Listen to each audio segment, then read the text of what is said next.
Todos acompanharam na semana passada a prisão de um conselheiro tutelar de 30 anos de idade da cidade de Torixoréu, que fica a 51 quilômetros de Barra do Garças. Ele foi preso com a acusação de um estupro contra uma menina de 12 anos de idade. Esse fato repercutiu em Mato Grosso e até nacionalmente, porque quem deveria estar protegendo está sendo acusado de estupro.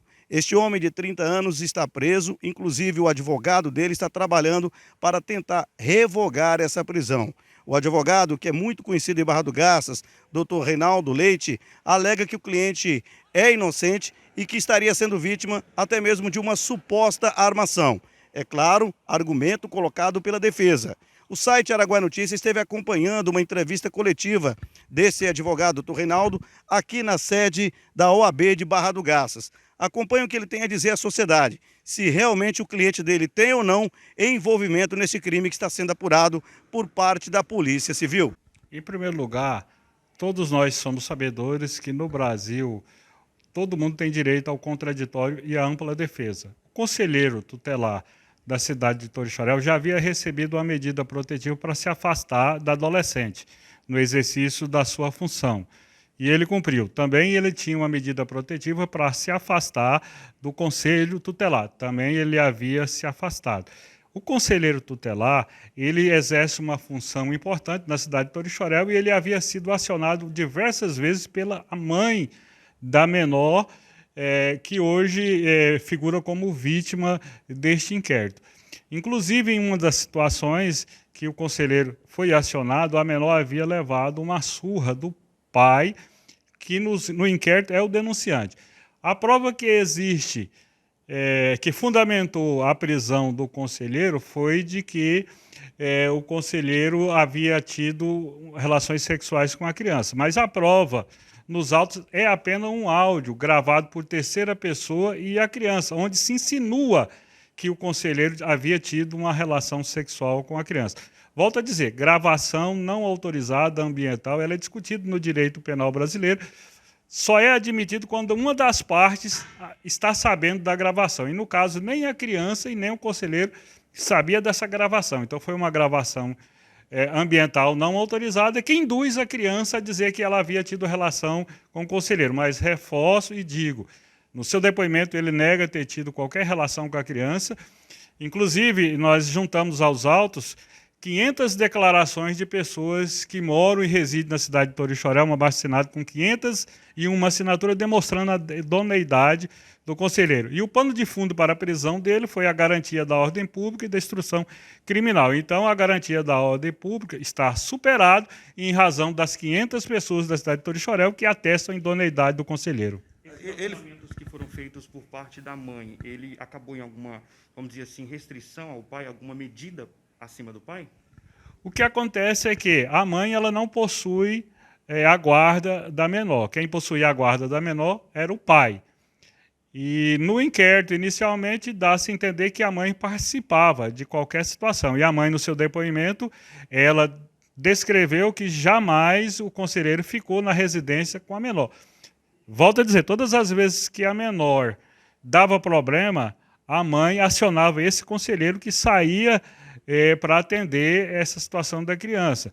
E talvez por conta disso o pai não tenha ficado contente, porque, segundo o inquérito, o denunciante é o pai. E uma vez que o pai já tinha sido alvo de procedimento por parte desse conselheiro, entende a defesa que é uma armação onde onde o pai e a madrasta da criança tenta acusar o conselheiro de crime que ele não cometeu. Nesse áudio, no caso, nesse áudio que foi gravado, a menina admite que ficou com ele teria ficado com ela. O que diz o áudio? O áudio, como eu disse para vocês, é de forma indutiva. Por exemplo, terceira pessoa dialogando com a menina. Terceira pessoa diz, você usou camisinha? A menina, isso é muito constrangedor. Então, são áudios que não demonstra claramente que ela teve relação com o conselheiro. O que ficou bem claro no exame de corpo de delito é que a menina já tinha tido relação com várias pessoas. Agora, dizer que foi com um conselheiro, que foi a única pessoa aqui na cidade de Torixoréu foi acionada pela mãe para resolver o problema da criança, inclusive envolvendo violência praticada pelo pai, é o conselheiro. Agora, veja bem, a polícia não conversou com a menina para ouvir dela o relato de que se ela ficou ou não, porque só o fato de ter ficado com a menina de 12 anos configura crime para o conselheiro, independente de ter sido consensual ou não. A menina não foi ouvida por parte da polícia? A menor, ela não pode ser ouvida pela autoridade policial. A menor, ela tem que ser ouvida por psicólogo e psiquiatra. Isso não ocorreu no inquérito. Volto a dizer, o conselheiro está preso. É uma falha do inquérito, né? É uma falha. E eu concluo dizendo que o delegado, infelizmente, na tentativa de demonstrar a justiça alguma coisa, equivocou nessa parte, porque não se pode prender um indivíduo pelo disse que me disse ou uma gravação ambiental não autorizada. E outra coisa, a criança não foi ouvida. A criança será ouvida no procedimento, na ação penal, com a presença de psicólogo. Criança menor de 13 anos não pode ser ouvida pelo delegado de polícia, sim por um psicólogo. Então, a defesa já acionou também psicólogo para, quando for a instrução processual, termos psicólogo de nossa confiança acompanhando o depoimento dessa criança. Até agora, a criança nem sabe que o conselheiro foi preso através de uma gravação ambiental que ela nem sabia que existia. Agora, você sabe muito bem, se a criança confirmar, para ele nada muda, né? Ele continua respondendo o crime de estupro. Volto a te dizer, essa situação ela só pode ser confirmada em juízo na presença de psicólogo. O delegado de polícia não possui competência para extrair confissão de criança de 12 anos sem a presença de psicólogo ou psiquiatra. Volto a dizer, somente a autoridade policial não é competente para extrair um depoimento de uma criança.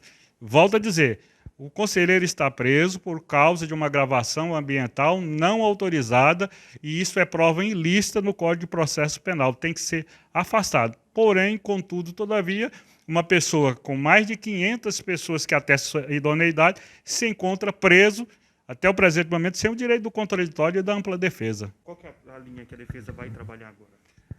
A negativa de autoria. O que se tem nos autos, tanto o depoimento da mãe como do padrasto da criança, que ele jamais teve relação sexual com a criança. A única verdade que tem nesse inquérito é que a criança de 12 anos já teve relação sexual com várias pessoas. Agora, veja bem, o senhor falou em suposta armação. Quem teria feito isso no caso? O senhor acha que partiu do padrasto, da madrasta? Quem teria armado, pelo que o senhor está colocando? Então, em cima do que o senhor falou. Que o senhor acha que alguém armou para cima do cliente, o senhor? Pelo que se extrai do inquérito, há o denunciante. O denunciante é o pai da criança. E esse denunciante já foi alvo de investigação pelo conselheiro. E segundo informações, eu não tenho certeza, segundo informações, a terceira pessoa que grava o áudio é a madrasta da criança. Então, a defesa entende que há uma armação, sim, por parte dos denunciantes para incriminar um conselheiro tutelar de responsabilidade, de atuação idônea na cidade de Torixoréu, uma vez que mais de 500 pessoas atestam sua idoneidade.